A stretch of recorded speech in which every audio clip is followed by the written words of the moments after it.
En la primera lectura leemos la severa advertencia de Dios a los sacerdotes que no observan la ley, pero que se la imponen a los demás, poniendo de relieve lo que el Evangelio enseña.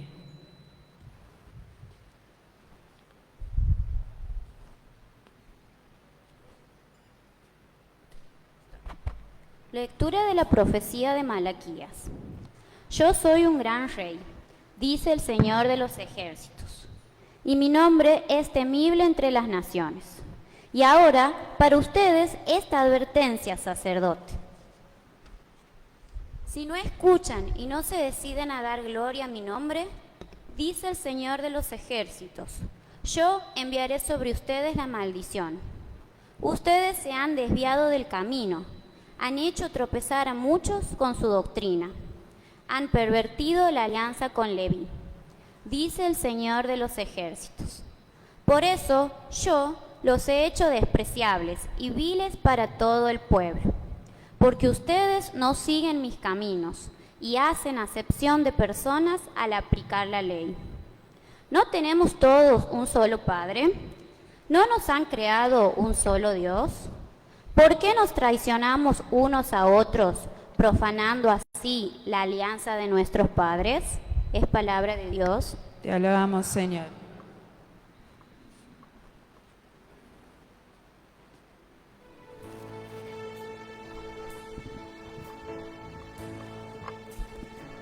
Señor, guarda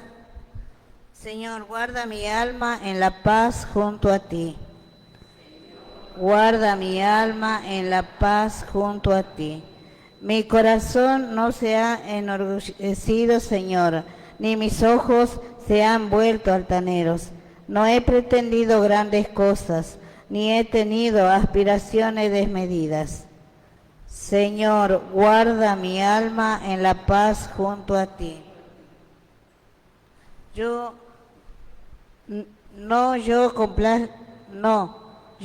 aplaco y modero mis deseos, como un niño tranquilo en brazos de su madre. Así está mi alma dentro de mí. Señor, guarda mi alma en la paz junto a ti. Espere Israel en el Señor, desde ahora y para siempre. Señor, guarda mi alma en la paz junto a ti.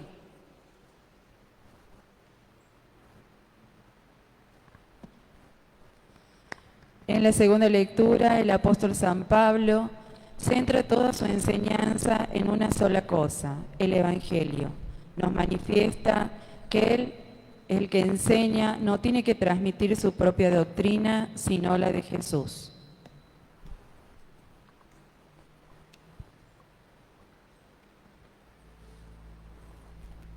Lectura de la primera carta del apóstol San Pablo a los cristianos de Tesalónica. Hermanos, ya saben cómo procedimos cuando estuvimos allí al servicio de ustedes. Fuimos tan condescendientes como una madre que alimenta y cuida a sus hijos. Sentíamos por ustedes tanto afecto que deseábamos entregarles no solamente la buena noticia de Dios, sino también nuestra propia vida. Tan queridos llegaron a sernos. Recuerden, hermano, nuestros trabajos y nuestra fatiga. Cuando les predicamos la buena noticia de Dios, trabajábamos día y noche para no serles una carga.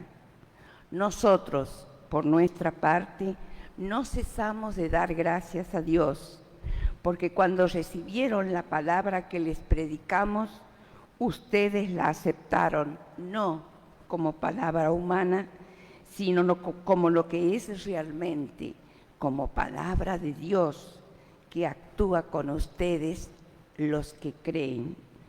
Palabra de Dios. Te alabamos, Señor.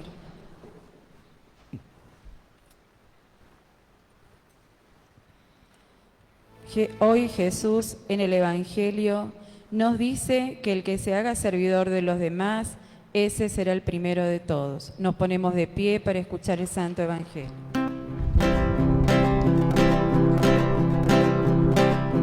Aleluya, aleluya.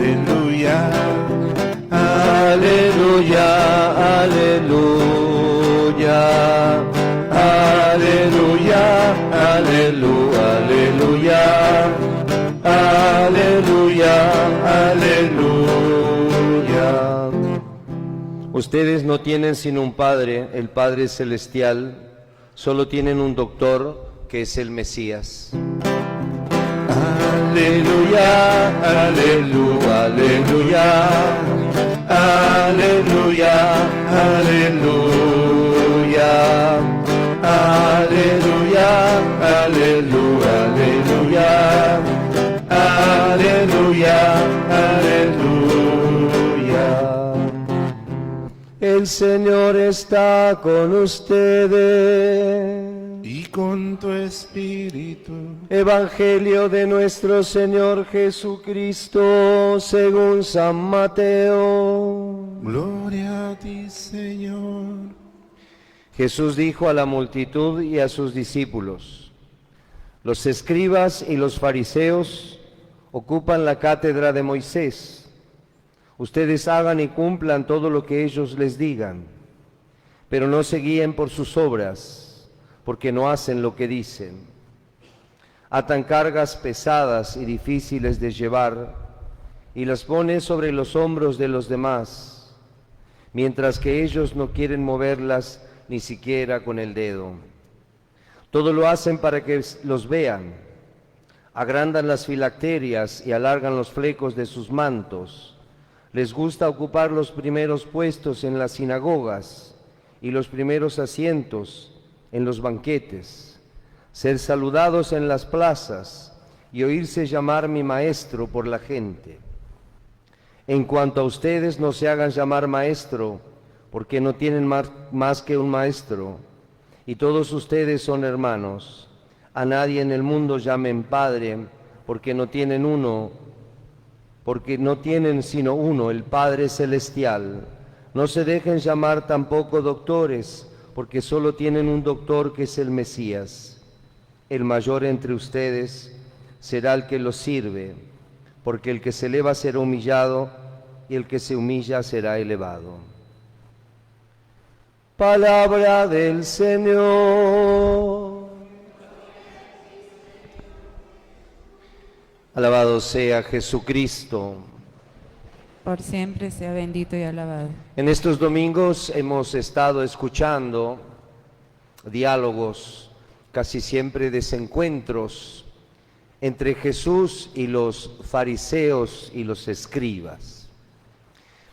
Es imprescindible que hagamos una breve reseña histórica para saber quiénes eran estos fariseos y estos escribas, porque si no quedamos con una especie de identikit, de un esquema borroso, una caricatura que no corresponde con la realidad.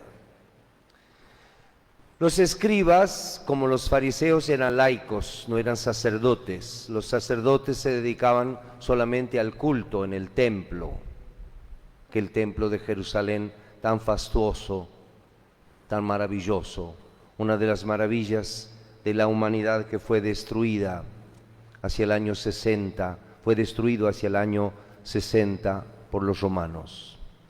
Los escribas eran hombres que se dedicaban al estudio y a la enseñanza de la Sagrada Escritura, como los fariseos.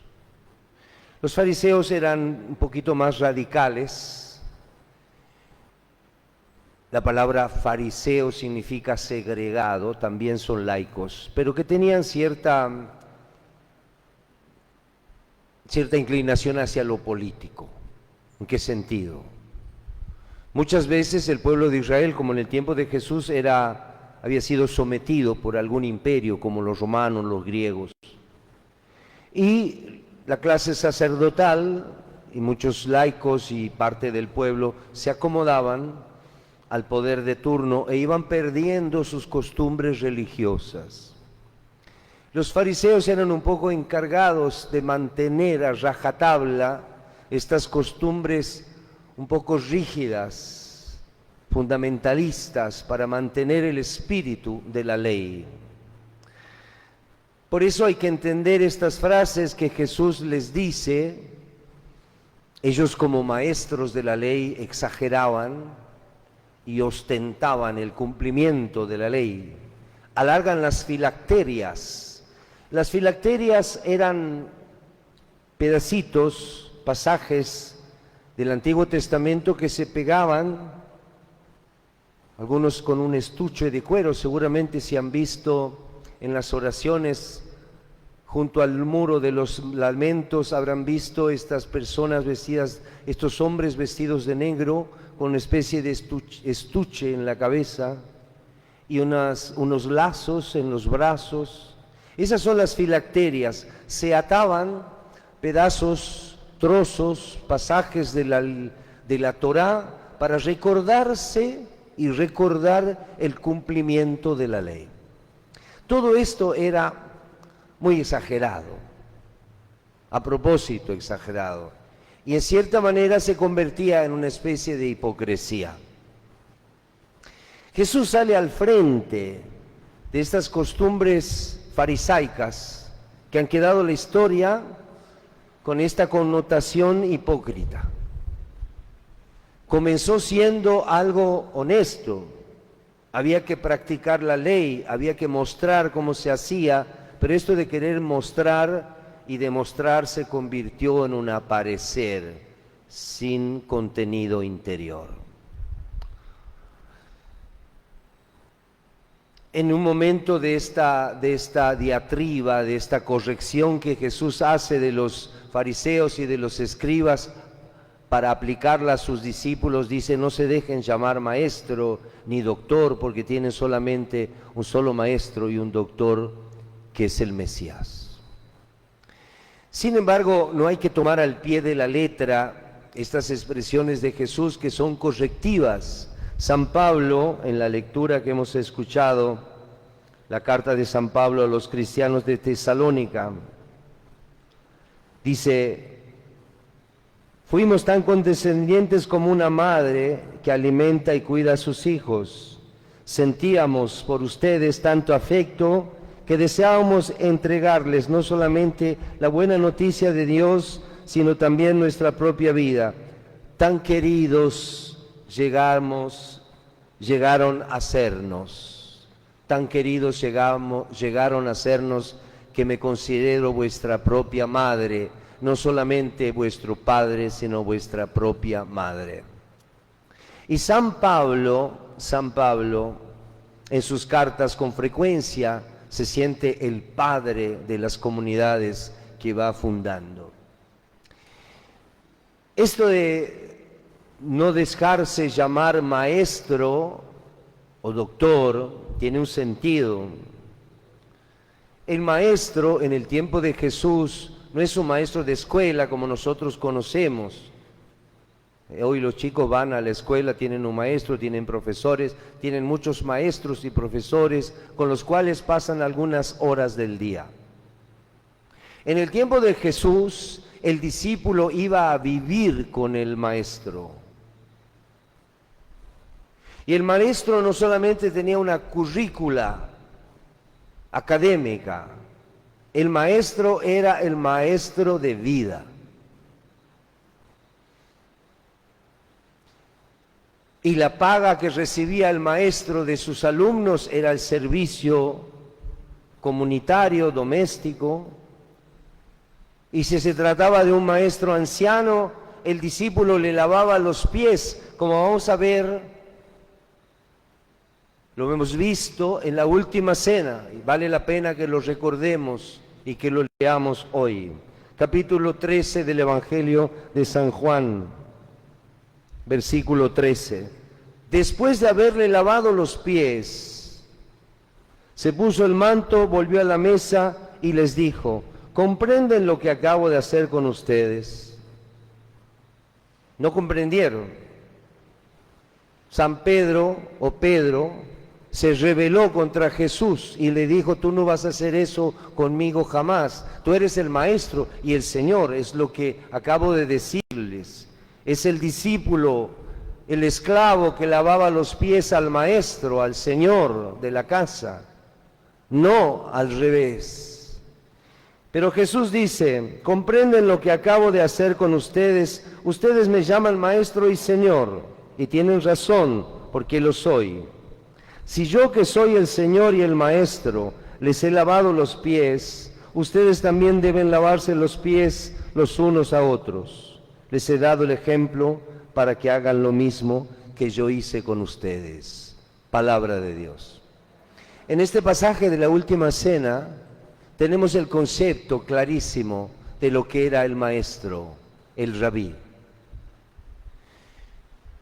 Ha pasado 2000 años y este ejemplo de Jesús, totalmente anacrónico para nuestro tiempo. Nadie lava los pies a nadie, a no ser una persona enferma que está imposibilitada. Pero esto no existe como costumbre. Existía en el tiempo de Jesús. Pero ha quedado en la liturgia por algo. No importa si eres el maestro, si eres el doctor. Lo importante es cómo sos y cuál es la función que tiene tu servicio o tu título. Nosotros aquí les llamamos doctores a los médicos. ¿Y qué importancia que tiene un médico, un buen médico? ¿Qué importancia tiene un abogado? ¿Qué importancia tiene un profesor, un maestro? En tanto y en cuanto asuma su función en categoría de servicio.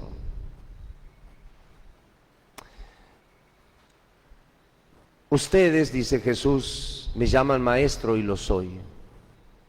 Y yo que he hecho esto por ustedes, hagan lo mismo los unos por los otros. Acabo de decirles que este ejemplo ha quedado anacrónico. Nadie lava los pies a nadie, no se usa. Cada uno se lava los pies, se baña. Solamente las personas imposibilitadas, inhábiles o dishábiles, necesitan de alguien que los lave. Pero ¿qué quiere decir este ejemplo? Que estamos aquí para servirnos. Seas doctor, seas maestro, seas médico, seas abogado, seas profesor, seas lo que fueres. Estamos para servir. Y esa es la razón de ser cristianos. Y esto lo tenemos que entender, lo podemos entender desde la naturaleza. Si no tuviéramos plantas que nos den sus frutos, con ese equilibrio maravilloso que el Creador nos ha dado, las plantas, así decía un médico conocido por los medios, dice, cuando yo entro a una verdulería es como si entrara a una farmacia. Si nos alimentáramos bien, equilibradamente, no necesitaríamos remedios, porque la naturaleza nos ha provisto de los elementos que necesitamos para estar sanos. Cuando rompemos ese equilibrio, sobre todo por las dificultades económicas que no podemos comprar como debiéramos o alimentarnos siempre como debiéramos, ya la verdulería o la carnicería son como joyerías, ¿no? No, si tenemos que comprar alguna cosa un poquito más exquisita, todavía más difícil. Pero he puesto este ejemplo para mostrar que en la creación está todo. Nuestro Padre Dios ha puesto en la creación todas las cosas que nos sirven, están a nuestro servicio. Y ese servicio que las criaturas nos dan, los árboles, las plantas, no solamente los frutales, sino los árboles que nos dan su madera, que nos dan su sombra, necesitan de nuestro cuidado, como necesitamos los unos de los otros cuidarnos. Por eso San Francisco no tenía estos dramas para explicar quién era más y quién era menos. Él se sentía el último. Y por eso él se sentía hermanos de todos, hermano del sol, hermano de la luna, hermano del lobo, hermano de la muerte. Sobre la muerte, decía a la muerte. No tenía miedo a la muerte. Era la hermana muerte que iba a venir a buscarlo. Vamos a pedirle al Señor que aprendamos de una buena vez esto que significa el servicio. La soberbia, el amor propio, nos llevan al dominio, al espíritu de dominio, de imponernos sobre los demás. de dominar, no de servir. Y aquí está en juego nuestra verdadera felicidad y el crecimiento de la sociedad.